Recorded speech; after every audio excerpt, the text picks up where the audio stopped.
It's really an honor for me to host you today on the show. So it's one of the most fascinating thing a person can talk about, and it's the most fascinating thing in the world, the human brain. It's like the deep ocean. We keep on going in, you discover more and more things, but you never reach the depth. So that's how the brain is. It has amazing potential, and I would love to talk about that here. I've seen things which blow your mind, I would say. And I've seen children where they are autistic doing amazing things. I mean, every day they continue to surprise us. There is a web series by the name of Suits, wherein one of the leading guys, which is Mike Ross, he has a photogenic memory. Does that happen in real life? Yes, it does. I told you, we are seeing this in so many children. Or Roger Federer, for that matter, Djokovic in tennis. Can someone else train their brain to reach to that level, or is it something that people like this are born with? It can be trained. The brain definitely can be trained. With some faculties, you are born with some faculties, could be inherent, but they need to be trained and channelized. What happens when a person starts to meditate? What is the effect on the brain? For the audience, if you could just spell it out in a very simple language, what is autism? So autism, in the word itself, it means self-involvement. Or is self-ism is body. So what would be your message to those families and particularly to the mothers? So first of all, do not lose hope.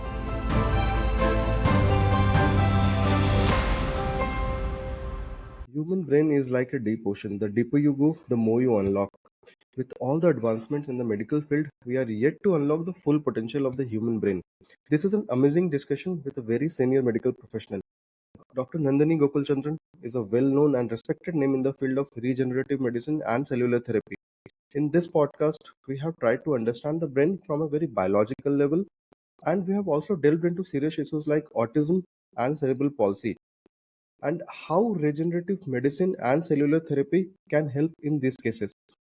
This is an amazing discussion, and I would request you that you share this episode with any and everyone who can benefit out of it. And before you do, please do not forget to subscribe to the iRonik Show channel and the iRonik Show Clips channel, giving to you Dr. Nandini Gokulchandran on the iRonik Show.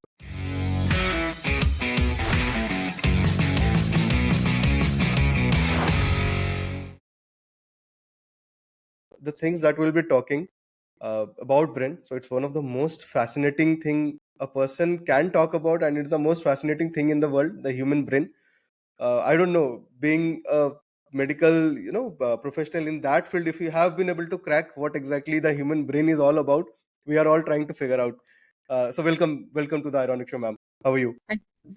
Thank you. I'm doing well. I'm doing well. Thank you for having me on the show. And yes, brain is definitely a very, very enchanting, very mysterious, part of human nature. I would say God has really Right. created this organ in a very special way. And yes, whatever we do, we keep on, it's like the deep ocean. We keep on going in, you discover more and more things, but you never reach the depth. So that's how the brain is. It has amazing potential, and I would love to talk about that here. So being, so if I'm not wrong, please correct me. I think you have been in this domain for almost 20 plus years, 20-25 years.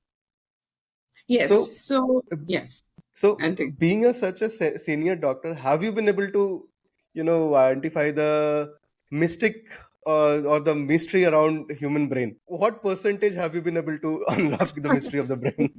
difficult to put a percentage to that, but we Okay. keep on discovering the mystique, as you say, of the brain every day. Every day, not just me. There are scientists all over the world who have dedicated their life to study the mystiques, the mystery of the brain, as you say. It's not yet cracked. The code is not yet cracked yet. Part of Okay. it is possibly, and we keep on understanding bits and pieces every day. A lot of things are known, but the brain continues to amaze us by its own resilience, by its own, we call it neuroplasticity. Things we would not imagine is possible Yeah. has now started becoming possible now. And the revolution in the medical science, the medical field, the innovations keep helping it to unravel as well.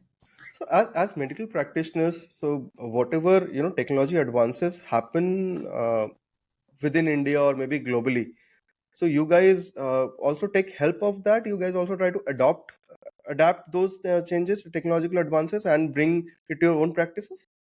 Yes, absolutely. So let me go back a little bit in time. And when we were studying, I was studying, we were told that the brain cannot regenerate, right? The brain, Hmm. once damaged, cannot regenerate. And even now, I think that is fixated in our minds that the brain cannot repair or regenerate. And as I finished my medical college, and then I did research in brain development in Tata Institute of Fundamental Research for about 4 years, that was the time when this particular dogma that the brain cannot regenerate got completely refuted. More and more evidence started coming out that it is possible for certain niches of the brain to regenerate, or they do continue multiplying. Now, other parts of the body like the liver, or even the skin, the bones, they have better capacity to regenerate. They can be repaired better, but the brain, yes, it is more, it is more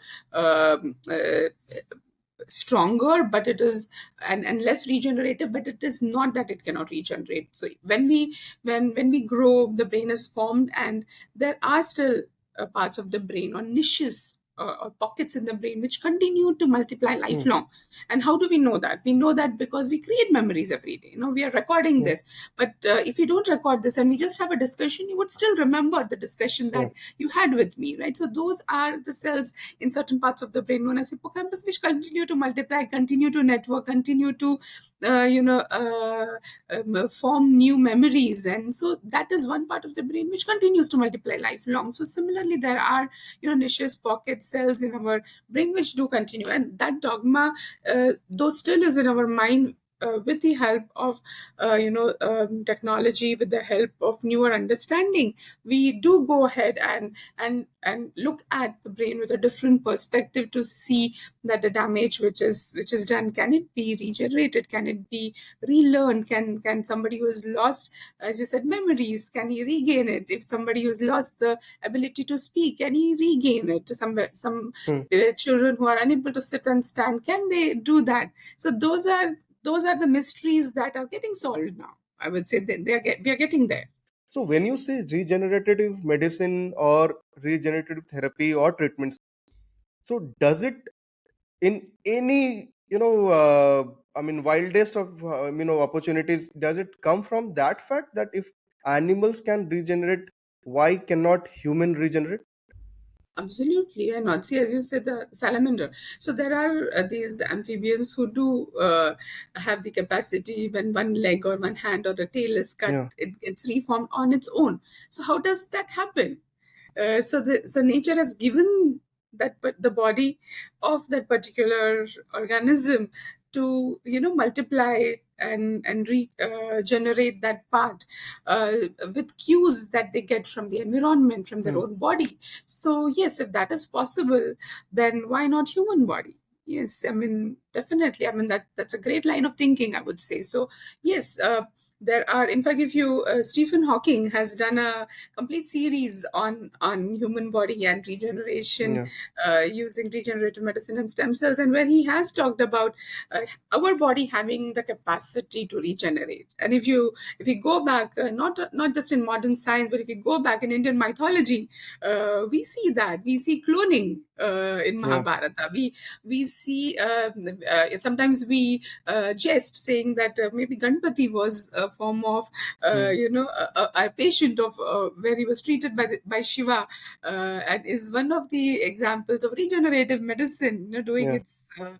So either you can get help from outside, or you can look at your own regenerative capacity. People's with doing a lot of tapasya, and even now, if you do a proper kind of diet, you can do a lot of rejuvenation in your body. So the regeneration is an extension of the rejuvenation, I would say, if properly aligned, if properly systemically taken. And so yes, modern science, when combines with this know-how, will take us finally to a better way of human evolution or revolution. So do you think with this amphibian analogy that I have given some breakthrough to the modern medical science, and do I have do I think you have given breakthrough to your own self.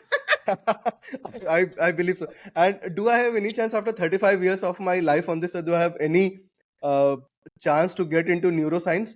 Do you think I'm that Absolutely. smart that I can get into neuroscience? Anybody can get into neuroscience. Do you know that, it's amazing that how the education system is evolving. Yeah. When I was doing my research, I saw in the department of biology people who had started out with physics and chemistry, they came into Hmm. biology. So there is no science which cannot intermingle. In fact, you need a team effort to get breakthroughs. We Right. tend to work on our own in our own shell, but you need to open up your brains and your minds to be able to do something which is which is sometimes beyond our own imagination and dreams. So yes, why not? Absolutely. So my mom always used to say, "Open up your brain, use your brain." I think with this episode today, she would be proud of me that finally I'm using at least certain percentage of my brain. Okay. Now you say that we actually use very little part of our Yeah. brain, Right. like even lungs, we'll use very little part of our lungs when we breathe. Similarly, we use very little part of the brain, and the brain has, I mean, thousands and thousands of neurons. We Hmm. don't really Hmm. use all of them. So one of the ways to actually unlock that potential is to start using other parts of the brain and training them. Let's talk about, I mean, while when we are talking about brain, let's talk about what have you been able to in your this long career being a professional, you know, learning about human brain, researching on that, on the regenerative medicine. What has, you know, what is that one or two thing that you have found, okay, this is something that I've never expected, that okay, human brain is capable of so much. I mean, obviously after my analogy of amphibian, I know that tops your chart. Yes, Dr. So I'll try to go at least second to Yeah. what you have said. So when we started looking at the brain, in the research, looked at we studied the possibility of brain, taking over the function of other parts of the brain. So this was something which we read in publications, we Hmm. read in Hmm. scientific. There were experiments which were done where a part of the brain which was important for vision was removed, and the part next to it which was important for hearing, when that was trained, it took over the visual faculties, and that animal started seeing also. So even if there is a severe damage, there is brain is capable of relearning other things. Having said that, I've seen things which blow your mind, I would say. And I've seen children with where they are autistic doing amazing things. I mean, every day they continue to surprise us. Their brain is evolving with just the nit of little Hmm. nudge. With what we do as cellular therapy, we see that they evolve into potential mathematic geniuses. I mean, there are children I've seen who are completely non-verbal, but they are able to do sine cos theta level mathematics Oh. mentally and within a few seconds. Now you would say they can't speak. How do you know that? So the mothers have been able to unravel that this child can read. And how did she found out? That when she put some question in front and put answers, the child is able to pick up the answers absolutely perfectly. She has to actually do research to find out what question do I put to this child, and she put some fraction of a underscore of 4, 5, 6 or 20, 30, and in decimals you put the answer, the child picks up the right answer. Yesterday I met one of our patients, and it came from Ghana, so like a really Oh. developing country, and this child has been under our treatment for the last 2 years. And this child, who was completely non-verbal or maybe had a few words, is now learning English, can read and write French. Not only that, you suddenly tell, okay, Samuel, tell us what is the cube of 18.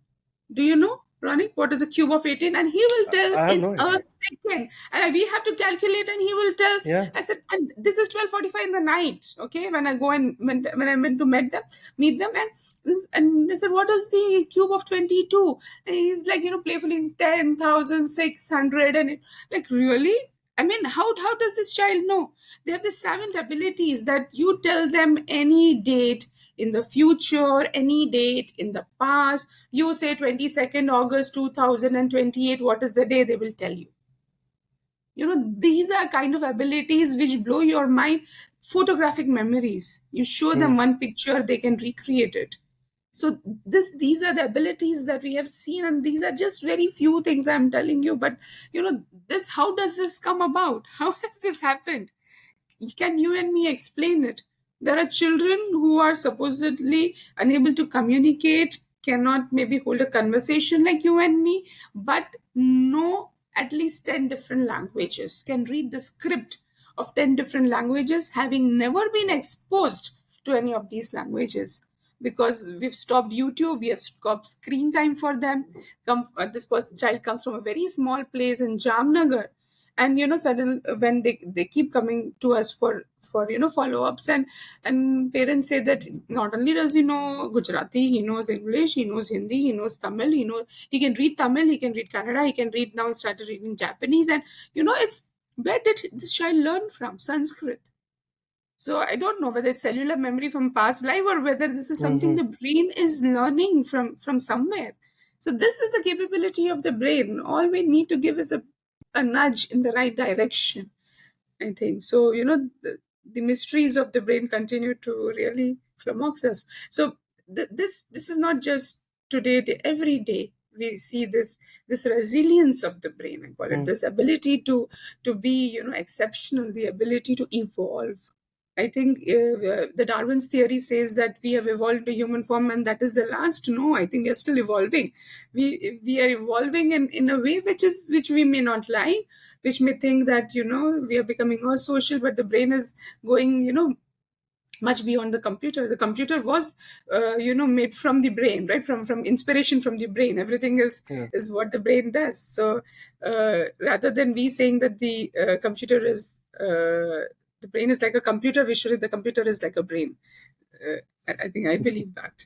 So all these examples of these kids that you gave, so these special abilities that they have developed, has it happened after, I mean, the treatment, cellular therapy treatment or the regenerative treatment that they have gone through, or is it something that they were born with? See, they could have been born with this. We Hmm. cannot completely negate that they have been born with this, or it was there inherently, but that potential or that ability came after the cellular therapy. Okay. So what happens with children with autism is that they have certain limitations. Hmm. They cannot communicate, whether verbally or non-verbally. They, even eye contact is limited.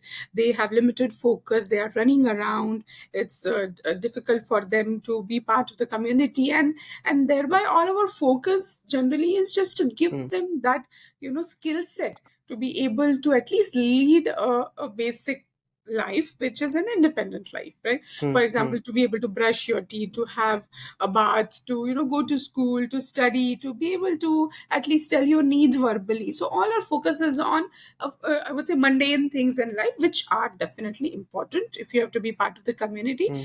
But as we do cellular therapy, increasingly we have seen that cellular therapy is not only able to help them get to these typical goals that we have for any children, but it also helps to bring out their geniosity. It brings out what the child is capable of. And Hmm. we tell parents when we talk to them that yes, you want your child to be like other children, but we find that your child can be better than other children in certain areas. So we, as I said, this particular child spoke to you about, was a mathematic genius. He came to us when he was 5 years old. His social age or mental age was a 2-month old child. He had only few words where he could name certain articles. That's all, and he was running around, had no focus. Now he's 7 years old. He goes to a school. He sits in the school. He studies. At 7 years, he's in grade 3. Hmm. Regular children at 7 years would be in grade 2. So he has crossed that age. And if you look at his performance in terms of his school card, we will see that he has excelled in all subjects except maybe history. So he is doing exceptionally well in school, better than other children. So this started after the treatment. So we will not take complete to say credit for it, but I would say it facilitated. Cellular therapy unlocked the mysteries of the brain, as you are asking me. So we see Hmm. more and more that the cellular therapy helps to somewhere stimulate those connections which were unregulated, and helps the brain to become the best brain that he or she can have. So this cellular therapy that you keep on mentioning, wherein after the treatment, these kids obviously, whatever condition that they were able to overcome that and probably have a special ability that they have grown. So now talking about a completely normal child, right? Sorry if I'm word using the normal. I'm using it in Neurot- a very pious manner, Neurotypical, yeah, better word. neurotypical. Uh, so will your, I mean, as a doctor, would you recommend cellular therapy to a neurotypical kid as well, or there are some regulations around it that this treatment can only be given to certain kind of patients or the kids that they who come to you? At this point, from where we come ethically, Hmm. we follow certain ethical norms which are laid down by the World Federation of Human Ethics, so Helsinki Declaration it's called. So where you can, this is innovative medicine, this is a Hmm. disruptive Hmm. science which is telling you that it's possible to regenerate the brain, it is possible to do things which were not possible earlier. So we follow certain guidelines, and the guidelines say that if we use this when there is a condition which does not have any definitive treatment, cannot be treated, or whatever regular treatment that you have done have not been so effective, Hmm. and if this treatment can help alleviate suffering and improve quality of life. So this Okay. is important. So at this point, though the parents do come and tell us, oh, my child is coming 10th in the class and I want him to come Hmm. first, Hmm. will you do cell therapy? So we do get these kinds of requests, but we are very clear that we are here to help individuals and children who are not able to lead not able to mainstream, have difficulties, and in the process, as the difficulties are overcome and they come out with the special qualities, then it is something which they have. So no, we Hmm. would not treat or offer this treatment to a neurotypical child because he doesn't have a difficulty. Having said that, mild conditions, even like attention deficit hyperactivity disorder or slow learners or mild intellectual disabilities, yes, these children can be helped with cellular therapy. That's a lovely example that you gave, that people are coming to you, mothers are coming to you, that my kid comes 10th in the class, I want him to come first. So the kind of competition, and I mean, not only in education, I mean, everywhere, be it because we are a country with 140 billion plus population. So obviously there will be competition and everyone wants to, win the race. I mean, the race that we are all running. So every mother would dream of their kid to become Sachin Tendulkar or Jemima Rodriguez or Virat Kohli for that matter, or Sunil Chhatri, any of the top sports person, or the top of the creme de la creme when it comes to academics. Very absolutely theoretically speaking. So if someone somehow able to get this cellular therapy treatment, is there a possibility that his cognitive thinking, his physical abilities, his mental abilities can take him way higher, or because he does not have those preset conditions, uh, can things also go wrong? Cellular therapy is a very eclectic field, and there are different tools that can be used for regenerative medicine, and there are different ways that they can be administered. So, depending on, so because we as doctors, we talk more about ailments or Yeah. conditions, not so much for yes, wellness also. In fact, digressing a little bit. Yes, please. Cellular therapy, not so much in India, but abroad in China, is being used for anti-aging treatment. So Okay. anti-aging doesn't mean cosmetic. It also means to stimulate the metabolic processes of our body to be able to sort of fight or preempt or prevent a lot of disease conditions. So, but there the cells used are from outside your body, and you're Hmm. injecting into the bloodstream.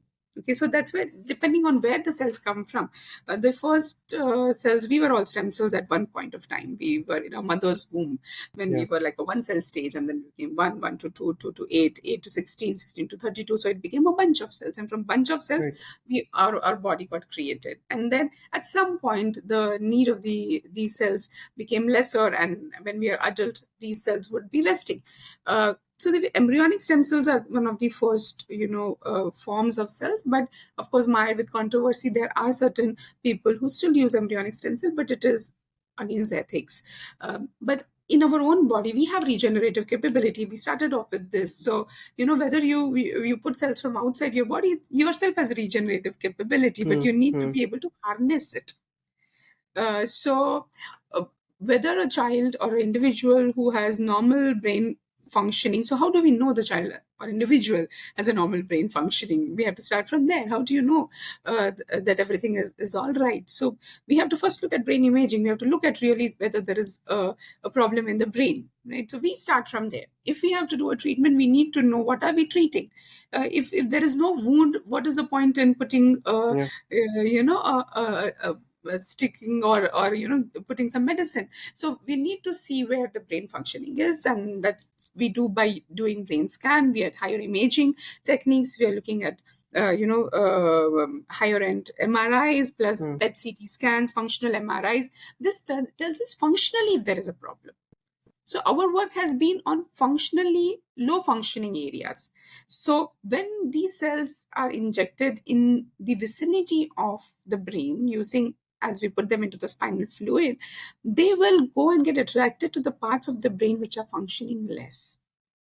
Okay, so Okay. that's where these cells will go and stimulate that part. If the brain functioning is normal, really it's anybody's guess what these cells are going to do. They will not cause any harm. If you are using your own body cells, what we do is we take the cells from the patient's own bone marrow. So if we are using the cells of the patient or the person himself, they are not going to be rejected. So far in our 15 years of our work plus other 5 years of our research and other people's research, we have not seen any tumor formation using the patient's own bone marrow. So whether if the brain is absolutely all right, what these cells are going to do, these cells they'll find spots which are working less, which may Hmm. not be Hmm. visible to our eyes, and if they don't have any work, they will die off. So they will not do any harm. They may not do much good, but they will not do any harm. What will happen? I think, from because we have never done this, I would Hmm. say the person will feel more rejuvenated. If there is an inflammation in the brain, that inflammation will reduce. So if there is any little problem, that will get sorted. But I don't think it will do any harm. But whether really it will do great good, we don't know yet. I don't think we are really entering that arena Right. yet.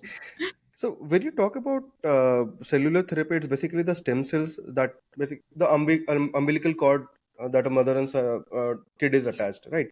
When I mean No, when you're not born. really. No, so that is Okay, it's one not that. stem cell. It is one type of Okay. stem cell. As I said, stem cells are of different types, Mm-hmm. depending on where you take it from. The original, as I said, from the embryos, from the Hmm. in vitro fertilization clinics, when there are, embryos which are formed outside, and some of them are put in the mother's womb, the others are wasted. So from there, when the cells are derived, they can form all different types of our body. Those are more for research use. They are not really allowed for use in human being. The second, of course, is what you said, mentioned, the umbilical cord. As a child and mother is connected with the cord, Hmm. that cord Hmm. has abundance of cells of their child and can be stored as I would say, like an LIC policy. Like if it would be like a reservoir, if ever that child needs to use. But in our own body, we have cells which are potential to multiply and regenerate, and more of these have been now started to be unraveled or understand. One of the oldest source that we know is the bone marrow, right? The bone marrow produces blood every Yeah. day till we die. And how does it produce? Because it has stem cells there which keep multiplying and keep on producing different types of blood cells. And inherently, apart from the hematopoietic stem cells which produce the blood, there are also other types of stem cells there which support. the bone marrow, that is a stromal cells or mesenchymal stem cells, and we know something known as very small embryonic like stem cells. So there is a whole mixture of cells there, and this itself has been used. If I can refer to some of the Hindi films that we have seen, Dard Ka Rishta, right? The bone marrow transplantation. So bone marrow transplantation is a type of stem cell transplantation for blood disorder, but it's from somewhere else, not from our own body, because the bone marrow is Okay. defective, right? But our adipose tissue, many people do liposuction to get rid of this fat. This fat Mm-hmm. has a lot of stem cells. These stem cells have been used for cosmetic treatment. Also, it has been used for, repairing possibly the ulcers. So the fat-derived adipose tissue is something which is being used for other indications. So now you have a tool and you have indications. So medical Yeah. science from head to the knee, to the toe, there are so many possible areas where we can use these. Then there's dental stem cells. Did you know there are the stem cells in the teeth? There were these smile clinics Okay. all over India where, so the third wisdom tooth, which causes a lot of problem, and we Mm-hmm. remove it, that has a lot of stem cells. Children milk teeth, so milk teeth where they fall off, Okay. this has a lot of stem cells. So a lot of work is still happening. Each part of our body has stem cells, but most of these are in resting phase. But some of them are active, like the blood is very active, the fat tissues is very active. So these are again sources which you can take from your own body. So it's important to know what is coming from where, what are the pluses and minuses, and where can Hmm. you use it. It's not that you can use everything everywhere. Right. You need to know the indications. I will really like to go back to the basics of understanding a human brain, because I also need to, through this podcast, what we are trying to do is educate people that things that are normally not spoken about, right? Today with this podcast, internet based, sessions and everything, people are getting to know a lot of stuff. So I would really request if you can please, not physically but just dissect the human brain for us. What Sure. exactly happens, where the memories are stored, where the sensations are stored, I mean in terms of your smell, touch and all those things, if you can. So very basic nature of a brain is that the larger brain, which is the higher consciousness of a human, and then there is the animal brain, which is responsible for your things like uh, lust, anger, hunger, and every all other emotion and feelings. So please help us understand this human brain in a See, better manner. little step behind how the brain is formed Yeah. so that we understand more. It's called embryology. Like, so Hmm. the brain, when we were formed, we were initially, as I said, a bundle of cells, and then these bundle of cells get layered into three layers. The outermost layer, you'll be interested to know, the outermost layer actually forms the brain. But not only does it form the brain, it forms the skin Okay. also. So this particular layer, it folds like this. So it folds and forms a neural tube. Okay. And then this tube from front to back, you can see, is hollow. And then it balloons out. So when it balloons out, it forms these two parts of the brain, the right and the left, and the back part forms the spinal cord. So the when they balloon out, the inner part, which is hollow, is of course filled with fluid, but the innermost layer is what we call as the stem cells of the brain. And this cells is called ventricular zone. This will multiply and it will go out. So the brain is actually formed ulta. So the earliest layer will be outside, the second layer would be just below it, the third layer would be, so it is upside down. So the 1 to 6, these are 6 layers, and each layer of cells, now it connects with each other. Hmm. It sends out small wires and they talk to each other. The one layer will talk to six through the wires. So these wires then will accumulate, and then they will organize themselves very beautiful way. They organize themselves front to back and side, and connect all the information from the brain, collect front to back, and this is like an insulated bunch of wires, and the signal then will go down to the midbrain and to the spinal cord. So that's how it's complex, but it's beautiful how it is arranged. How we don't know how God made it. And now when we look at the brain, the part which balloons out outside is the Hmm. cerebrum, is the main brain.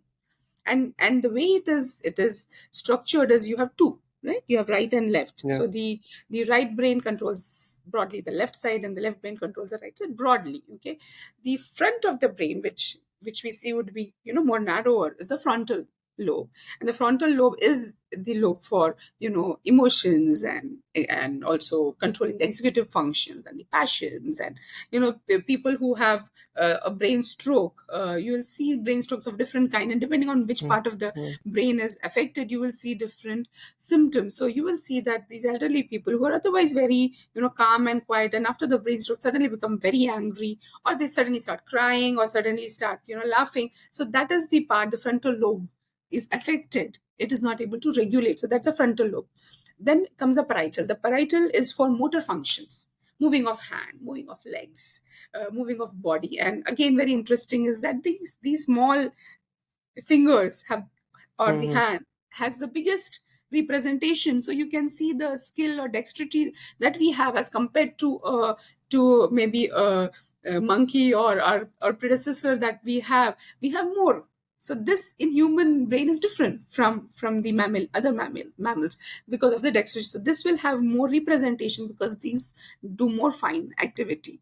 And then from the parietal, then you go to the temporal. The temporal lobe is, of course, language and speech, and again some amount of emotions. And then the occipital lobe in the back is a vision area. So now each part represents, but doesn't mean this is all it does. We have to understand that the brain is again a network, and the network mm. needs connections, it needs harmony, it needs training. So even if you have a human brain and you are brought up in a jungle, you will not speak the human language. Why? Because you have not been exposed to the human language, right? You told me just before that your nephew who had a brain Yeah, damage, forgot what he had learned before 8 years, because then he was later exposed to other languages, right? So this right. is what the brain does. It only remembers what it wants to remember. Most of the people who have a head injury, they remember everything else except what happened during that time when there was an injury. So the brain chooses to forget it, and that's the main brain. That's a part of uh, the function of the connections. Now the deeper parts of the brain, they are known as subcortical parts. So you have outside, so it's like an umbrella, and then inside. Now inside you have a relay center. You have a relay center, because how does the right brain connect to the left? You have to have a physically, Yeah. so the all the wires, they will pass through both like this. That's called the thalamus. So this connection, so this relationship center is very, very important. It is very small, but it's a very, very important part of the brain. And any damage to that part again leads to not only physical affectation, but right and left coordination as well. So you can't do a lot of activities where you need central, reaching the center. Then inside, of course, you have the midbrain and the pons. Again, these are for breathing and then consciousness. So now you talked about consciousness and about controlling the consciousness and emotion. So even if you don't have the bigger brain, if you have the smaller brain, there are, if you suddenly the bigger brain gets cut from the deeper lower Mm, part, the body still continues to do activities for some time. It's called the spinal level thing. Like, what you have learned for a long time. Suppose you're driving for a long time and suddenly your, yeah, main brain gets cut, you continue to drive for some time. Not, of course, still you have to make a judgment. So the deeper parts of the brain really doesn't judge. The bigger part judges.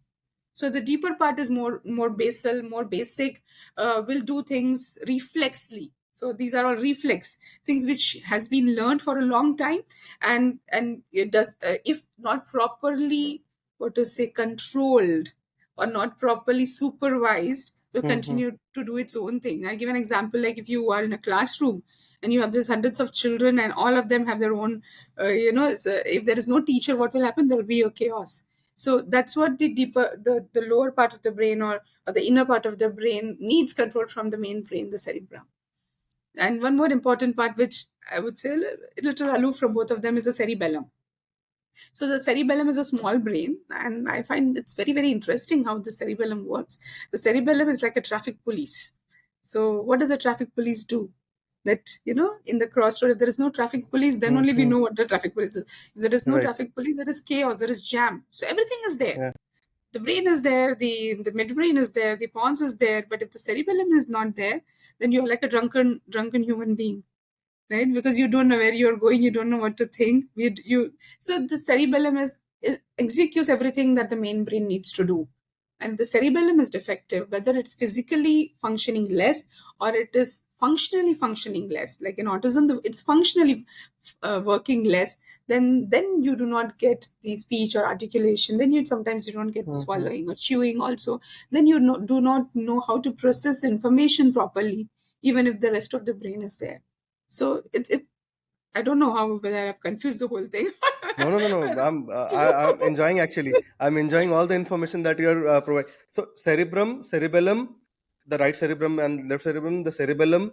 Then there is Yes. something called the medulla oblongata, which is Yes, so that's the towards the back of the midbrain. head, It's in, midbrain. yeah, it's not just the back is the cerebellum, and in between Mm-hmm. is the thalamus, and below the thalamus is the you get the midbrain, the pons, and the medulla oblongata.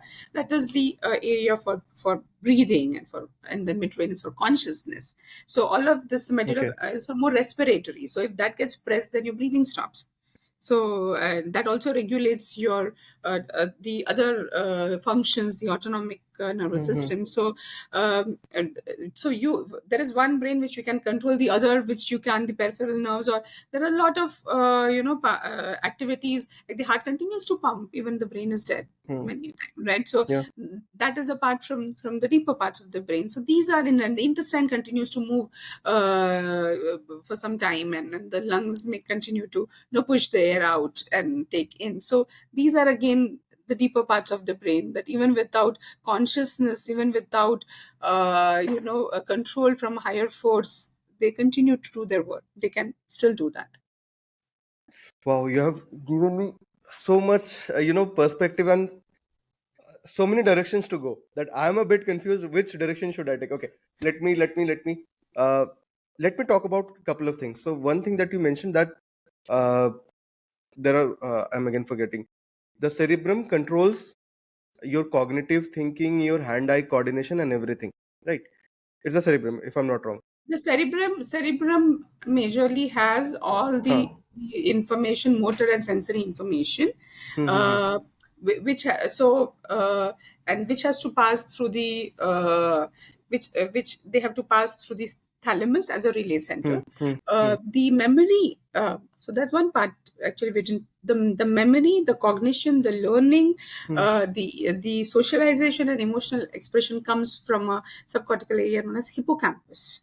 Now, the hippocampus is Okay. again, so if you look at the brain, which is like this, so let me put it so like this. So the part here, which folds inside, Hmm. it's difficult to visualize. So it's like a, mm, I would say like a beak of a bird. So it comes in like inside. That's the part which is for learning and for comprehension, for cognition. So that's the hippocampus, and along with that is the amygdala, which again has the emotions and the social. That's a part which is important for socialization. Yeah. Again, which is functioning less we find in children with autism. So those, that is the area which is connected, of course, to the main brain or cerebrum. So as I said, you can assign um, Hmm. duties, but you can't say that is the only one who is doing it. It Understood. has to be coordinated with other parts of the brain. So my question here is that I was trying to frame that with all these top sports people, I mean, if I have to name Virat Kohli, Sachin Tendulkar in cricket, or Roger Federer for that matter, Djokovic in tennis. So these people, I'm keeping aside the physical part of it, the practice and everything. I'm just keeping that aside. Only the mental. When it comes to their mental strength, it said that their hand-eye coordination is way better than any other player, right? Or their mental strength is to a low level. They are focused on what they want to achieve and what they want to do. Then there is many use the process of visualization. So can someone else train their brain to reach to that level, or is it something, again back to that question, is it something that people like this are born with? It can be trained. The brain definitely can be trained. With some faculties, you are born with some faculties, could be Hmm. inherent, but they need to be trained and channelized. You have, like if Sachin Tendulkar or Roger Federer, they have the talent, but if it would not have been properly guided or coached, they would not have reached the heights that they have reached. So, if you look at the hand-eye coordination, again, of course, the brain, the cerebellum is the hand-eye coordination. So it can be trained mentally as well as physically. So the focus, so why do people do meditation, right? You Yeah. harness that information, where do you want to really look at? Arjun, when he looked at the target, he just looked at the target, the eye of the target. So that of course requires training. So every sports person who wants to get that cup has to be not only physically well trained, has to have, we keep on saying, the mental Hmm. strength, the mental focus, the inner drive to win is very different, is not there in everybody who has talent. We have Right. examples where there was a lot of talent, but they fizzled out because they could not continue that that level of focus and willpower, and that has to be trained. And the brain is capable of learning. There are different, of course, techniques and tools, and that's why people have no, not only physical coaches, they also have Yeah. mental coaches. So yes, and you have to start it very early. If you even look at now, there are these Hmm. so many things which we keep seeing in the social media, that train your child at the age of 6 months, 1 year, 2 year. You have to start training the mental faculties if you want that focus very early on, because it's very easy to get distracted, Right. very very easy. So yes, absolutely, the hippocampus can be trained, the cerebellum can be trained, the hand-eye coordination, the physical, of course, you can be trained, but mental cognitive function, you can be trained. People even at the age of 60, 70, they are attempting to go up to the Himalayas. So it's not just the physical Hmm. progress, it's also the mental toughness, the mental focus that they have, which helps them reach there. So absolutely, 100% you can train. And it is something which, if you will, and if you get the right teacher, yes, absolutely. So another stupid question probably to ask. But one thing that I've learned, there are no stupid questions. It's just your curiosity. Absolutely, they are just Uh, so questions. if you have to differentiate between the mind of a, maybe say, a top-notch scientist, Hmm. right, and a normal person, so what would be the difference in their brain that has helped this person become a top-notch, world-renowned scientist, and there is another, a very normal person going through his day-to-day activities and job? So which parts of the brain would be more Yeah. active or functioning? Yes. Absolutely. Hmm. I would say the hippocampus, the area for cognition, comprehension, storage of memory. Hmm. That would definitely be more, possibly more, not only more active but also more developed. The other thing I feel, which I see in many of the children and who have this possibility, is a photogenic memory, photographic memory. The occipital lobe, I think, would be much more enhanced. So the hippocampus and occipital lobe is my understanding. Okay. So because you have to have a very good visual memory to Hmm. keep things in track. But overall, I would say all the connections need to be strengthened. So not only the brain cells will need to be active, but the connection needs to be strengthened too. So it's not just the cells, but the signaling which need to be improved. Uh, their motivation levels. So the motivation, the serotonin dopamine cycle has to be Hmm. really Hmm. stimulated. Um, uh, this is very important. So not just the brain functioning, but the neurotransmitters have to be active as well. Um, but I would put my this on hippocampus has to be really, really developed. That's the area for cognition and comprehension, logic, rationality. Yeah, hippocampus. I don't know if you have seen, there is a web series by the name of Suits, Yes. wherein one of the leading guys, which is Mike Ross, he has a photogenic memory, right? Wherein he can just go through a maybe 400 page book in matter of a few minutes. Yes, yes. Occipital And lobe. so, The does that happen in real life? Yes, yes, it does. I told you, I'd say we are seeing this in so many children that, autistic children, oh my God, they have photographic memory. They're all visual learners. And I had a senior Hmm. who was a surgeon, and went ahead to become a neurosurgeon. He would read this book of surgery. He would just, read and glance through it, and he could Hmm. tell us what was written on which page, what figure was on which page with the page number, whether it was on the right side and left side. It is possible, and Wow. yes, very much Wow. so. So occipital lobe, the visual memory, the connections from the posterior part of the brain is very, yeah, yeah, it is. And we see that in the PET scan. We see those parts of the brain lighted up. They are more active. And we tell them, your child is able to look at things. And you said, yes, we never thought of that. So I think if you do the PET scan of these people who have photographic memory, we'll see the occipital lobe really lighting up. So this is a really interesting thing because I've never seen a scan of a brain. So as a when you're treating someone, when you scan the brain, so you can actually highlight, okay, since this part is a bit more, I wouldn't say enlarged, maybe shining. How do you put it? What is it? Functioning more, Functioning more. hypermetabolism, yeah. So that person would have those emotions or those cognitive thinkings really high. Okay, wow. You can see that. You can see the less and you can see the more both. Yes.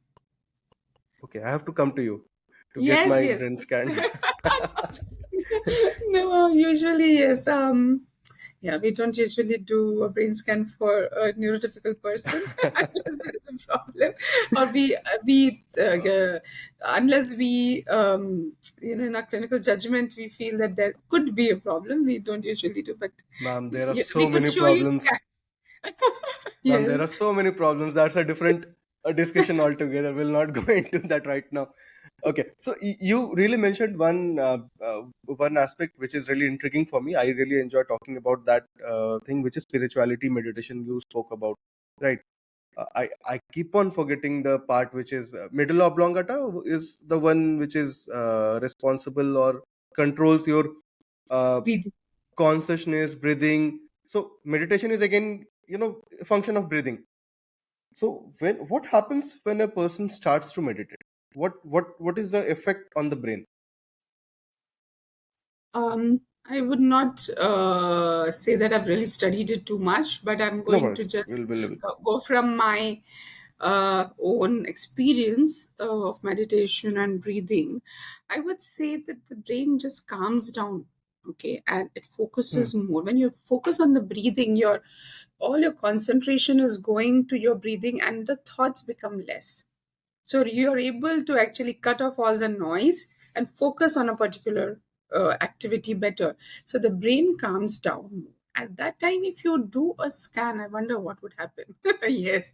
So when you are doing, so generally when you do a PET scan, Hmm. all the parts of the brain which are, actually working or functioning at that time are light up yellow. So here I think it would all be in the baseline. That is when we look at the brain scan, it would be like a green. So it would be all green, and the focus on concentration, I think, would be more. Yes, the part of the brain, the midbrain, the parts in the medulla would be more active at that time because you're focusing more inside. So the thoughts, the actions, the part which controls all of this would be Yeah. very very sedate. I think so. Yes, the focus is more inside and in the deeper parts, and the main brain which does all the conscious voluntary activities would not be functioning as much, or would be just very calm. But your consciousness or your alertness would be much more, uh, even though you are looking inside. But in terms of the brain scan, people have done different frequencies of waves. They've looked at different frequencies. I've not really studied it so much, but the alpha, beta, gamma, what kind of brain frequencies Yeah. happen and how the frequency changes as you meditate more has been studied. But in terms of a brain scan or a brain functioning, I don't think that really has been studied. I think functional, because when you're meditating, how do you do or you can do a functional MRI. You can do a functional MRI because if you are a when you're able to follow commands, we do a functional MRI in a meditating person, you will see whether which parts are really functioning and which are functioning low at that time. Yeah, See, I I'm think, but giving so much to the neuroscientist community. So many things to think ponder upon. about think about. So Yeah, many we'll things need to to think see which about. are the. So this does, I would say, this would garner a lot of your Hmm. energy towards inside. But then, how many people are really capable of doing that? We are looking at a very, what to say, very, a scenario which is very ideal. How many of us can really sit and meditate for hours together? it's Hmm. it's not really Hmm. possible. Right. So Right. we have to look at more, to say, more modern ways of rejuvenation, and what you said, using cellular therapy, Hmm. not just Hmm. for improving brain functioning, but from our body. Because it see, if you compare, there in fact is an interesting study. When you compare lifestyles and you compare treatment with modern medicine, you find a place where you can do modern therapies or innovative therapies like oxygen therapy and get the same results as compared to a 5 year of meditation, exercise, Hmm. diet, Yeah. and good lifestyle. 5 years of the good sleep.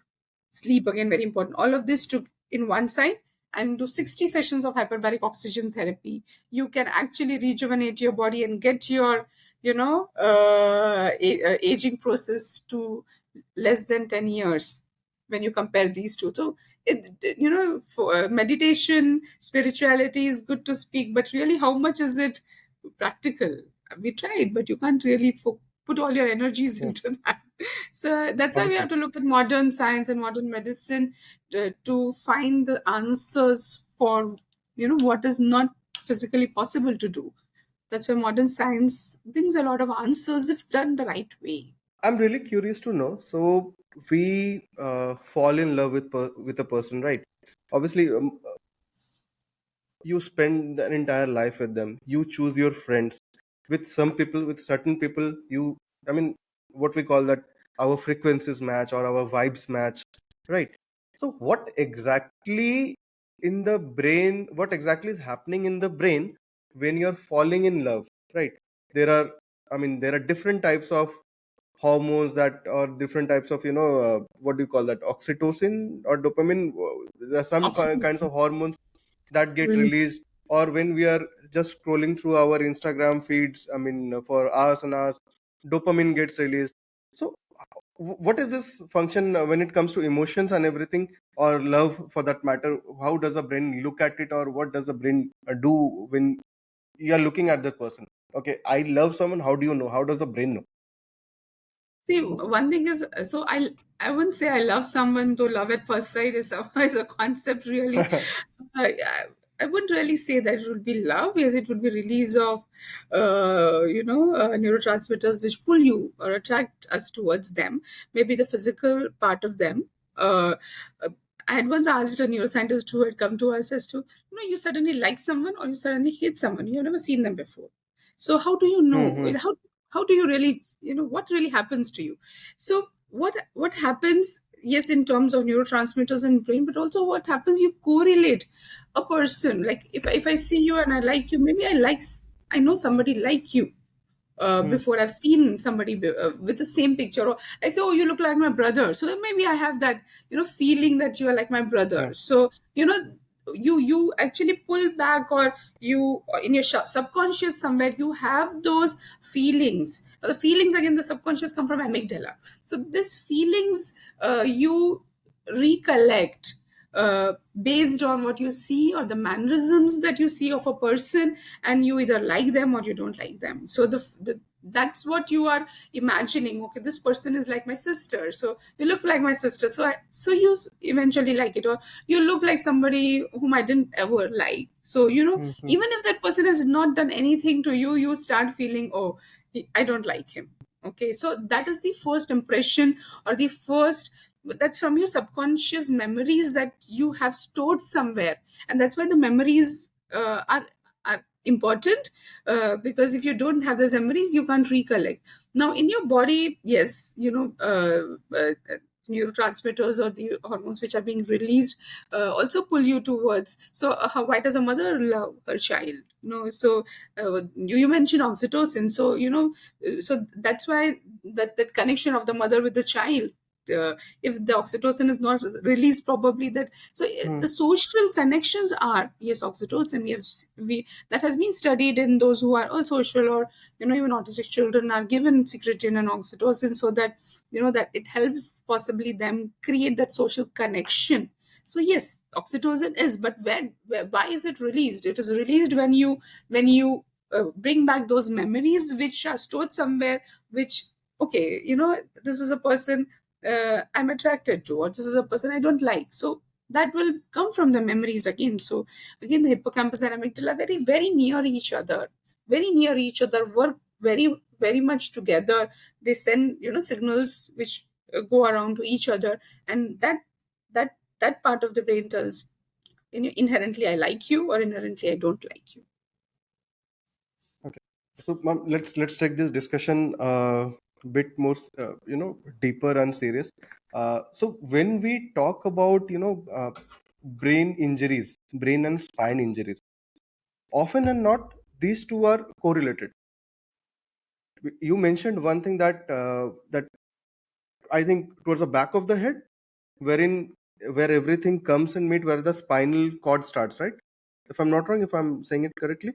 So is that the reason that sometimes when there is a brain injury, or there is a spinal injury, either of the two, I mean, that both of them become, are, I mean, some sort of injury happens to both of them when a person is stuck on his back of the head, their spinal cord maybe also not does not function well. So is that the reason? No, so it depends on which part is injured. Of course, the Hmm. brain and spine are connected. If there is injury to the brain and the brain is unable to control, the brain controls our body movements through the spinal cord. Hmm, So hmm, hmm. you will see lack of action, movement if the brain is injured. The depending on where the brain injury is, whether it's on the right side or the left side, or whether it's deeper, or whether it's in the area of a speech, or whether it is all over, the you will see different different manifestations or neurodeficit, as we call. And a brain injury will affect your body movements, and it may not be the spinal cord which has been injured. Okay. When you get a pure spinal cord injury below the cervical level, then the brain is spared actually. So then Okay. then the body movements are affected. But yes, the part which you are mentioning is the spinal cord very near to the medulla oblongata or midbrain. Hmm, hmm, hmm. When the upper part of the spinal cord or the cervical region is damaged, the C3 levels, then even the breathing gets affected, because that's very near. Not only the muscles of the Hmm, hmm, hmm. chest are weaker, but also the possibly the level, the part of the brain which is important for breathing is also affected. And that's where many times you get some diaphragmatic palsy, you need to put the patient on ventilator. But when the patient comes out of that, you will see that he is able to understand what you are saying. He's able to respond to you. If not for the tracheostomy, he would be able to speak as well. So the actually, by and large, the brain and spine injuries are separate. They would be related to each other, but only when it's very high level spinal cord injury or low level brain, that both are actually affected. But in an accident, you can't really Yes. control which parts, Hmm. depending on what type of accident you have. If it's a whiplash injury or a diving injury, it would be more a cervical spine. But if it's Okay. a head-on collision and your head is hitting the dashboard or the glass in the front, then you will have a head injury. And but with that, if you have a whiplash, then you will have a cervical as well. So, but the brain injury will affect the body functioning through the spinal cord. Yes. So skull is one of the hardest, I mean, bone structure in the overall your body, right? But Yes. so when someone has some sort of brain injury and you do a scan, so I mean, mentioned that you can, realize that what's wrong there, or if someone has a higher level of something.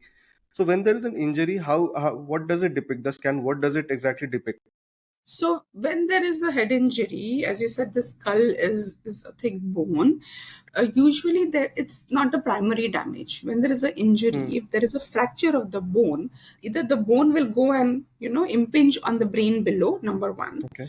or the impact can cause a bleeding inside the brain or a hematoma. which we know as subdural hematoma, which would usually be on the other side, or depending on how Hmm. the impact is, the hematoma or the blood clot or the bleeding mass will press on the brain. So there are, whether it's a primary injury or it's a reactionary or a secondary injury, uh, based on that you will see in the brain, in a CT scan you will see a fractured bone, or you will see a blood clot, or you see that if the blood clot is big, the brain is pushed to the other side, causing a pressure effect on the other side. So you all these things, and based on that a decision of what needs to be done, whether you need a decompression surgery or whether you can just leave it and wait for the clot to resolve on its own, will all depend on what do you see in that. Now this brain injury, the first time when you do a scan you may see a little, but it may not be the actual thing, because the Hmm. injury may evolve, one in terms of the Okay. clot becoming bigger or it becoming stronger. Based on that decision of on what needs to be done, uh, will have to be taken later. But if the blood resolves, blood clot resolves, what do you see underlying? You see the nature taking its course of trying to heal the brain, and that's where you see what is known as the diffuse axonal injury. What is a diffuse axonal injury? That the parts of the brain which are damaged, and they start whittling away the from the brain to the nerves, and you see the nerves connection, or the axons, and the covering around the insulation or the myelin also start getting degenerated. So this part is something which doesn't happen at that time, but may continue to happen for a month or 2 months or maybe 6 months. So sometimes you see the neurodeficit evolve over a period of time, and depending on which part it is affected, either it can be the whole brain or it can be one Hmm. brain. Hmm. So you can see neurodeficit like you see in a stroke or a paralysis. So many much similar to that, because even in a stroke there can be a bleeding or there can be a block which leads to brain damage, and depending on which part is damaged, you will see a neurodeficit. Either one side of your body is affected or both sides. There can be tightness, there can be loose, there can be speech deficit, sometimes understanding or cognition. But then as once the nature settles, the brain, Hmm. up and down, it becomes settled down, then you start seeing the actual deficit, and then you have to work on that deficit. You have to try to reduce. So what the treatment done in acute injury is different from what you do in Right. subacute or chronic, when the damage starts resolving. So one thing you mentioned that probably after a head injury, or if the person has gone through some sort of treatment, whether it's a surgical treatment or medicinal treatment, that person can tend to develop some emotion. If even if, so for giving an example, I know someone who went through a minor brain surgery.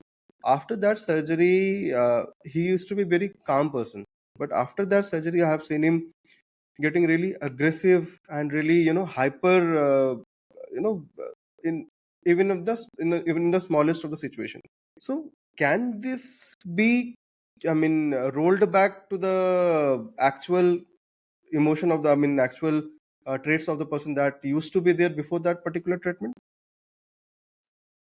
So you mean to say that once uh, a person develops emotional liability because of possibly frontal lobe injury, whether Right. that can be treated and the person can become. Through um, medicine, I mean. Yeah, so initially, of course, medications are given to help emotional Hmm, liability. hmm, There are psychiatric medications which are given to treat the symptoms, but the symptoms will not really improve the brain functioning, which has actually caused this. This will just help to keep the person at a very basal level, keep the symptoms down. It will not completely hmm. resolve. Okay. The resolution of the brain, see, there are two ways. One, it can be spontaneous resolution, that the nature takes care of itself if the damage is less. If the damage is medium, then training and cognitive therapy could help to some extent. But when the damage is more, you we need to do intervention, like I mentioned before, the cellular therapy. With Hmm, cellular hmm, therapy, we are not only looking at improving the emotions only of the person, but general quality of life, right? Not cognition and physical aspects. So when you look at a person, you don't just look at this person has emotional liability. You look at hmm. what other issues the person has, because again, as I said, the brain is not isolated. Even different parts of the brain, they're not isolated, they work together. So the emotions could be affecting his activities of daily living, because he's emotionally very liable. He will not be responding to many instructions that are being given. So we have to work on those things also. So it will always be a combination of treatment. It will be medications, neuro rehabilitation, cognitive Hmm. behavioral therapy or cognitive therapy, or NBT, or along with, now we of course suggest cellular therapy in such patients together. When you do it, then you can to some extent get their emotional control to become close to what they were before, depending on how severe the injury was and how long back it was. So talking about now, let's go back to one of your favorite topics, which is autism. Not favorite Autism in sense of where you work the most. experience.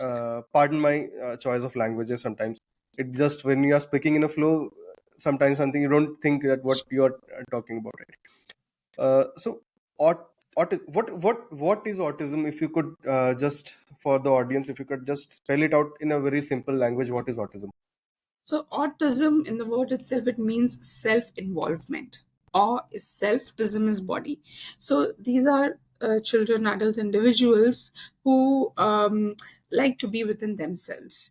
Now, this starts mainly initially as a communication problem. There's a communication defect, both verbal and non-verbal. Social interaction is affected in these individuals and children, and they have repetitive behavior with lack of adaptation. So autism is a neurodevelopmental condition. That means that from the time the child was born, it may not be Hmm. evident, but there are certain symptoms which you go back and see. Sometimes you do figure out that eye contact wasn't great, the child did not have social smile. Many of these children, they develop physically all right, or sometime a little delay, but cognitive function, reaction or response to social interaction is limited, and thereby their ability to speech or articulate their behaviors, their ability to sit and focus, go to school, a lot of things get affected. So these children are hyperactive most of the time, or can be hypo, but mostly hyperactive, have a lot of tantrums, a lot of sensitivities. That means they can't respond to external stimulus appropriately. They have difficulty in adapting to new places, relating to people. Uh, we find that as a child grows about 2.5, 3 years is when the parents start noticing that child is Yeah. different. Initially they would attribute, oh, some children speak later, but speech is not the only issue in them. Hmm. They, you call them out, they will hear, they can hear you, but they will not respond, because they are in their own world. They like their own toys, and they like to play the way they want to, and it doesn't matter to them what you're doing around them. So that's about autism. But eventually what happens, it affects their ability to integrate to the mainstream, into the community, and be accepted as individuals for what they are. And is it really known that what causes autism? Is there a factor that leads Yeah. to it, or There are combination of many. factors?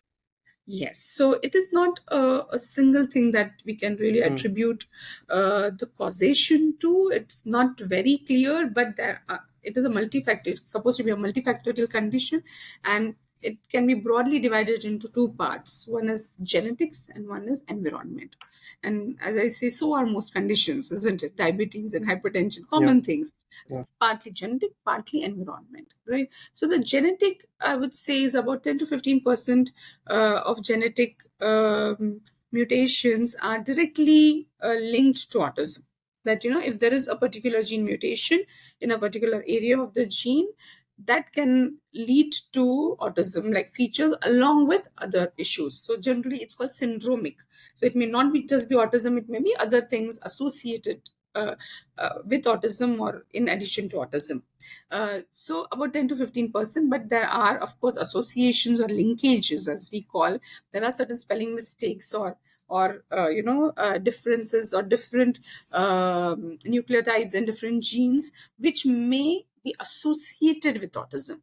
They may not be exactly causing autism, Hmm. but could be somewhere linked to autism. So it is not 100% linkage. There is association, but it's not very, very strong, or it may be strong. So they are not causative. So there could be a 30-40% of that. So I would say 10 to 15% are more directly correlated. So about 80% is environmental. So it's very important for us to understand what are the environmental possible contributions Hmm. which could get a child to develop autism or autistic features. So everything starts in pregnancy. Yeah. Most of the time you have to, not only in pregnancy, even before conception. So if the mother is not healthy, or she has nutritional deficits, yeah, hemoglobin is low, a lot of Hmm. stress, there is a gestational diabetes, and then mother has hypothyroidism, so these factors would contribute. So it's very important to be healthy. B complex deficiencies, folic acid imbalance, vitamin D, so nutritional factors, or infection in the womb known as torch infection. So these are common factors which are actually common for most neurodevelopmental disorders, but somewhere along the line other things add in and contribute to autism. So neurodevelopmental will have all of these, and when the child is in the mother's womb, again, if there is a cord around the neck, or if there is oxygen deprivation, placenta Hmm. previa, some subtle oxygen affectation may be there. And environmental factors, again, stress is a big factor. I feel that is what somewhere pushing most of these children to autism. When the child is in mother's womb, the stress in the mother translates to the stress of the child. The blood supply to the child may get affected. Pregnancy induced hypertension, one of the common causes. So these things would somewhere affect the brain development. May not very severe, may not be as severe as you would see in cerebral palsy, but Hmm. Hmm. somewhere certainly the brain is not wired properly. The brain functioning, or the brain metabolism is low. And when the child comes out into the world, at that time, if again there is some insult, oxygen deprivation when the child is coming out, could contribute. So somewhere the brain is weak. And then on top of that, when the social uh, development is affected by lack of contribution from the surroundings, accentuates that problem. So we say that in COVID we see a lot of autism. Now, what could be the possible cause? We link it everything to the screen time, but not all children develop autism, right? Hmm. So there is a certain portion where you see more of children with autism.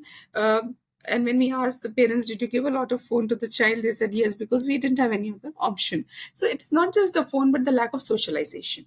Because when the child comes out, the brain development or the brain learning Hmm. process happens once the child comes out of the womb. Some of the learning happens inside the womb also, but a lot of it happens outside. The first 1 or 2 year is very important for the brain to learn. So how does a child socialize? The child looks at the mother's face and starts feeling this is a familiar face and starts smiling at that face. But instead of the face, the child sees a phone. I'm just giving you an Hmm. example. The child will respond to the phone and not the mother. Will not have a, what you say, that oxytocin release from Hmm. the mother Hmm. going to the child, and that response is not there. Then the child is always with a nanny or a maid, Hmm. and parents are working, is always on the television, too much on the phone. So this would add on to the inability of the child to respond to the social cues. So basically, autism is about the lack of social cues, or response to the social cues, inability of our body to respond to sensations appropriately.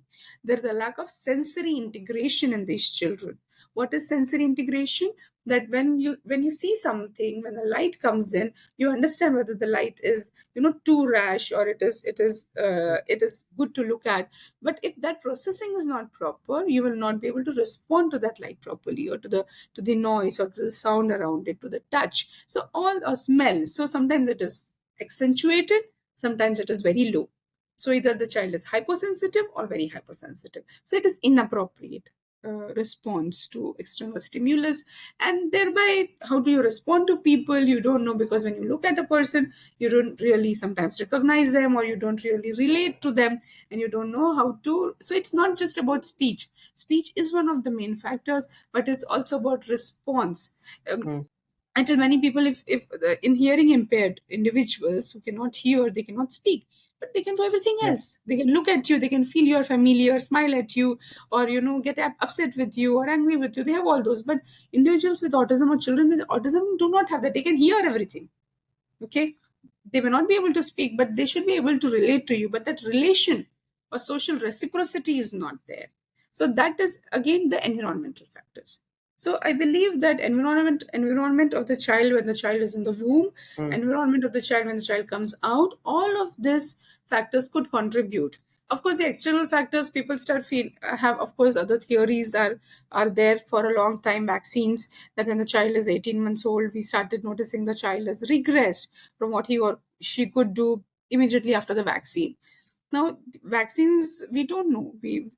There were studies which said that vaccine or the MMR contributes to autism, but there are equal number or more number of studies which say that it does not. And now it's not just the MMR, people are starting correlated with all vaccines. So, as a doctor, I would say vaccines are very important. Vaccines have to be given in order to reduce the possibility of infectious diseases, which are, life threatening. Right. So we need to really filter it out, and be very careful when we make statements, especially for doctors. It's not right to make such statements, but Right. having said that, we have to be careful how we are giving the vaccines, and maybe spread them out rather than overwhelming the system all at one time. So there are different ways, but we have also seen that there is a child with autism in a family, and they decide they correlated it to the vaccine. They did not vaccinate the second child, but the second child also developed autism. So it's Mm. never 100%. So that's a multifactorial. We really don't know. Yeah. Nobody really knows exactly, but you can speculate, and you can try to reduce the possibility uh, of child developing autism by taking certain precautions. So is autism at all curable, or is it can it be cured through cellular therapy or regenerative medicine? So, first of all, let's, as I said, look at words properly. So, we don't ever use the word cure uh, linked with autism or even any Mm. neurological condition, because we are looking for definitive treatment rather than cure. So, it's cure would be assigned to a disease. We do not consider autism as a disease. It's a condition of the brain which makes the individual unable to respond to Yeah. people. So yes, cellular therapy can help in a big way, because cellular therapy helps to address the parts of the brain which are functioning less, as we discussed about the brain scans and PET scans. And we Yeah. find from our own research that there are different parts of the brain which are functioning less. There is hippocampus, that is the part of the brain for understanding, learning, cognition, and amygdala, which is working less. I talked about the relay center, the thalamus, and the cerebellum. So these are the areas generally which are found to be working less in children with autism, and cell therapy helps to improve the functioning of the brain. So cellular therapy can definitely contribute to helping the brain functioning improve, and then the rehabilitation and therapy can help to train, because right now we are doing a lot of rehabilitation and therapy on a brain which is injured or which has low functioning or which is incapable of responding to these therapies. So cellular therapy with rehabilitation, with now we are also looking at oxygen based therapy and hyperbaric Mm. oxygen therapy, which helps again to stimulate the regenerative processes in our body and the brain together. We are finding this beautiful combination helps to reverse autism in hundreds of children who come to us very early. So yes, it is possible to get these children or individuals to become functional individuals in their own right, and to contribute to the society if we start early. So children less than 5 years are the best. We find beautiful improvement in them. Yeah. We every day I get messages saying my child is going to school, and look at you, what your girl is doing. She's going to school. So that's what we want, right? So it is possible to treat children with autism with a combination of cellular therapy with rehabilitation and oxygen based therapies. Yes. So I think you answered to a certain extent. That my next question was that can someone go for this therapy maybe after 15, 16 years of their age? That They does can. that help, or earlier the detection, earlier the therapy, the result is better? So definitely, in any medical condition, we see Yeah. that earlier you treat, better the results. Yeah. Whether it's a common cold or anything. So yes, early. Why? Because the brain is still very pliable. When the child is born, and Mm-hmm. just detected the brain has not learned a lot of wrong things, and still we can help the brain to become the best brain that he or she has. I keep on saying this, to increase the potential of the brain and make them able to respond to the therapies. So yes, children less than 5 years have the best possible, from our research that we have done and published data, that yes, less than 5 years are the best, more than 90% possibility that we will be able to help them. Then of course the next is between 5 years to puberty. So it can be 10 or 11 or 12. So Yeah. that's the next best age, because as puberty sets in, the hormonal changes also makes the brain more rigid. So it's more difficult to Mm. change the brain's functionality when too much of hormones are around. And also the child's behavior also becomes more difficult to manage during the teenage. Having said that, we have treated older individuals and children, and they do show good response. Depends on where do you start from.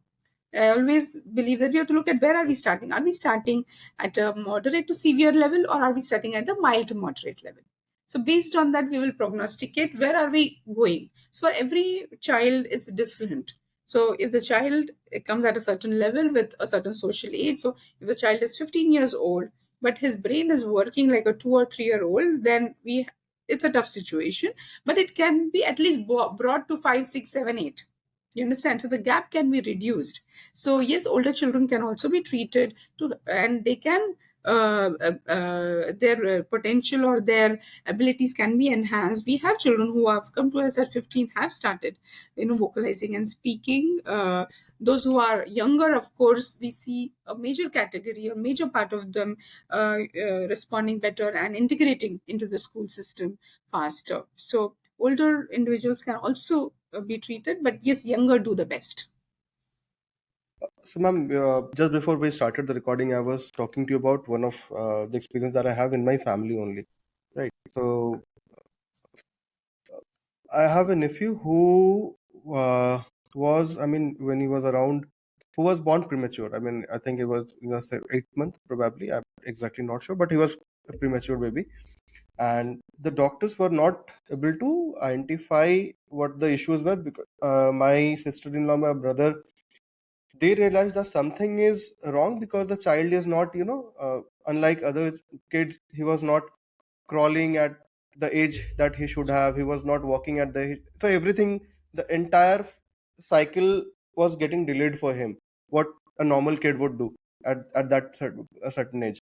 And after 4 or 5 years, I think at the fourth or the fifth year, the doctor said that okay, there is there is no treatment for this, and there is a permanent he is differently able mentally. So physically, whenever I meet him, he is really, he recognizes me, he's all, so he's good.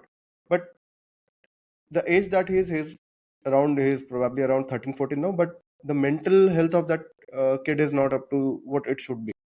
And there is, as per the doctors, there is no treatment for it. So what are the reasons contributing to this? My question is that, is today's the urban areas that we live in, is the environment, we mentioned about environment, is pollution, or certain, because many women have this what do you call, stress around pregnancy before that, or there could be family issues, there could be feuds in the family for that particular person is in tension. So does this also factors contribute to this kids being born mentally, differently able? So uh, again, if you look at so what you mentioned, what you are talking about is a neurodevelopmental condition where Yeah. even initially started with physical affectation, and then physically the child became okay, but cognitively the child Yeah. is delayed. Now the common factors I've already mentioned, but yes, we are now more, we are seeing a lot of these also, possibly age of the mothers and the fathers, Hmm. more age of the fathers, that could also contribute. And yes, the environmental factors, the stress, the food that we eat, a lot of it is processed. The environmental factors, even now people are even not so much for intellectual disability and cerebral palsy, but more for autism, also looking at the use of telephone in pregnancy. Too much of that also could cause the radiations or the magnetic waves going into the brain directly and affect the brain development. So stress, as I said, the stress also, earlier mothers used to go after conception, they used to go to their mother's house. Why? Yeah. Because then there was so much of relaxation. But now you are working, till the last day. You want to keep your Mhm. pregnancy for after the child is born. So yes, those stresses do contribute the way we live the modern life, the lack of socialization, going from a joint family to a nuclear family setup. All of this contributes, and I think a lot of that has contributed to autism. In your nephew's case, I think a part of it could be the preterm birth also, like he was born early. So brain development maximally happens in the third trimester, and so the child comes out of the womb early, the brain is still developing. So Yeah. that's why it takes a lot of time to catch up. And what happens, the catch up time becomes very long, because what you're doing here is training the brain. Now the brain has less capacity and you're training the brain. So whatever the capacity brain has, it will learn. But there is a limitation, right? If the initial raw material is less, what will you, how Yeah. much you can use it.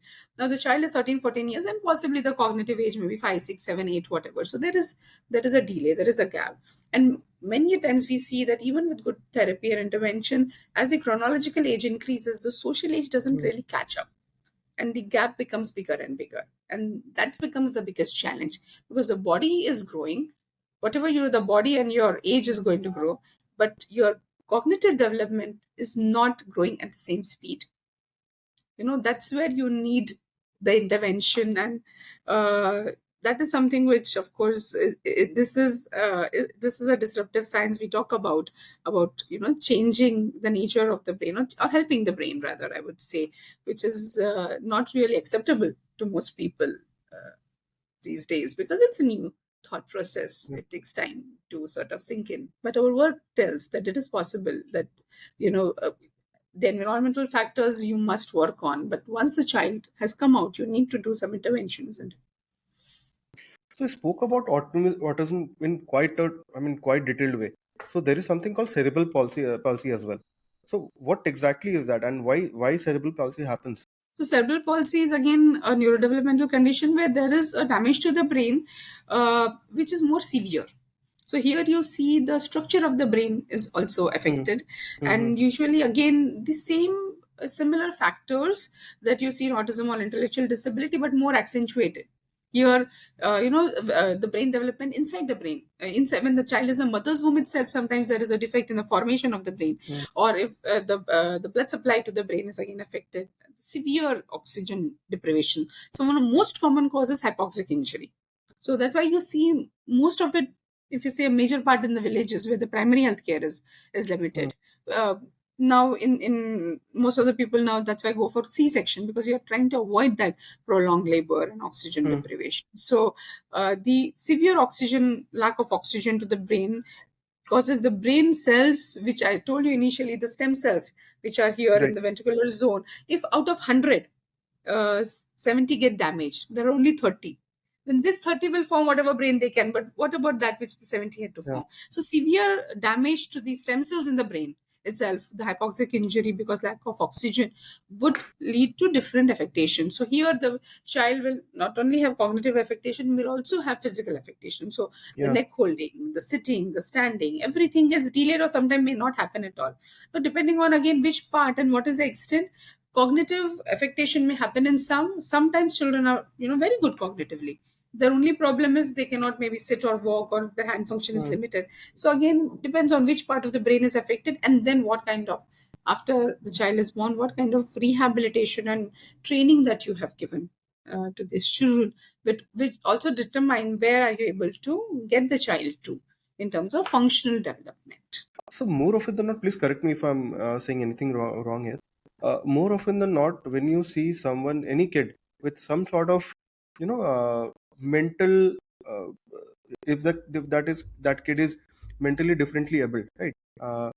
You will see some sort of physical part also to it. I mean, he might be, you know, uh, his certain parts of the body might not be fully, has not fully developed. He could have some, there is some sort of physicality to it in most of the cases that I have seen. Maybe not 100%, which is in the case of a cerebral palsy, where the kid is not able to stand, sit, or there could be other limitations.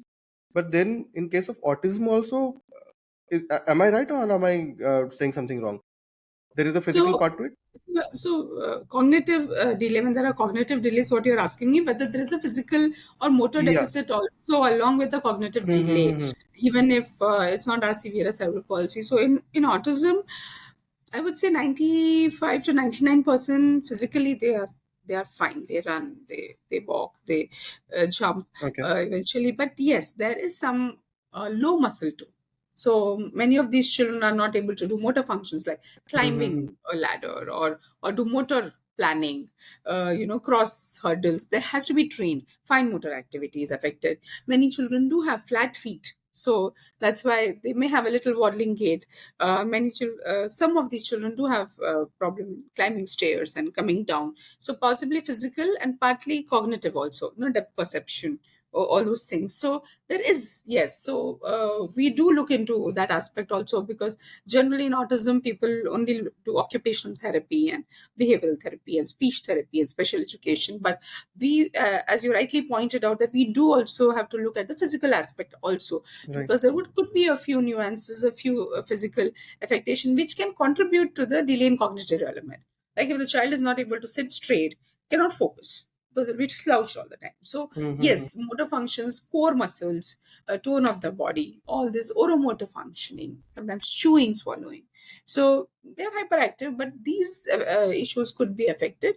So yes, a little bit varies from child to child. Again, how much the child has got training. So you, as you said, you can train the brain. Even if the brain is working less, you can train the brain. If you start early, then you may see less of the physical issues in the child. Ma'am, before we let you go, we're coming to the end of the podcast. But before we let you go, I would request if you can please, what would be your message to the mothers and the family of these autistic kids who are born with autism or cerebral palsy? Because that's because I mean, if you look at for a mother having a, I mean, I may not be the right person to even say that, but mother-child relation is one of the most pious and one of the most special bond that one can have. And seeing your kid every day with such whatever the condition is, obviously there the mother's psyche is also affected and the entire family psyche is affected. So what would be your message to those families and particularly to the mothers? So, first of all, do not lose hope. It's very important that you have hope that your child will one day recognize you and talk to you and speak to you and have a good quality life. Accept and love your child the way he or she is. Mothers love their child, they don't have to be told, but the family Yeah. pressures also prevent you. Get your family to understand your child better. Don't isolate them, take their help. Don't do everything on your own. Try to take help. It's important that you take help. Make others understand what you understand about your child. Look at your child's potential. Don't look at what the child doesn't have. Look at what the child has and try to enhance it. The other things will become less consequential. And definitely, there is hope. Uh, if people tell you that you have to live with this diagnosis all your life, you say, yes, I will live with this diagnosis with this child, but I will give him a good quality life and a good functional life. It is possible. If somebody has told you otherwise, please close your ear and don't listen to it.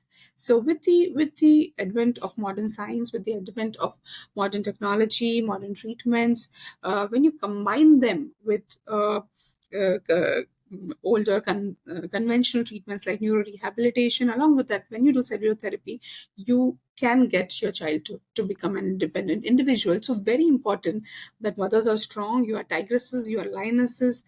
You have to take care of your child, protect them, also empower your child, because finally you have to get the child to go out into the outer world. Start diagnosis and treatment early. Be consistent. Do not give up.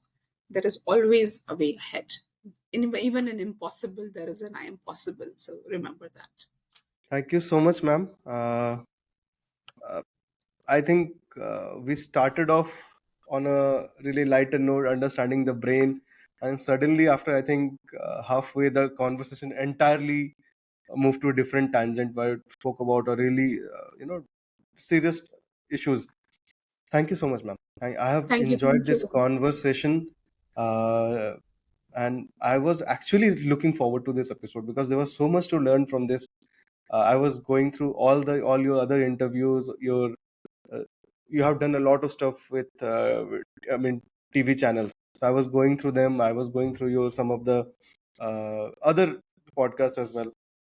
So human brain is something that we cannot ever predict. I mean, being the medical practitioners, you also say that we have not also till now we have not been able to understand what exactly the human brain can do, and we are mesmerized with the kind of results that we see. And hopefully with the advancements in medical science we'll see more of, and even if the medical science evolves, the brain, the nature, there is no competition to it. Thank you, Nandini ma'am. Thank you so much. Thank you so much. And I believe that we can have so many, discussions with you and so many further podcasts with you. Thank you so much for being on the show. I had a wonderful time. I hope you too had, and we look forward to having you again on the show. Thank you. Thank you so much, Ronik, for this invitation. And yes, it was a wonderful discussion and hoping to be on your show again. Thank you.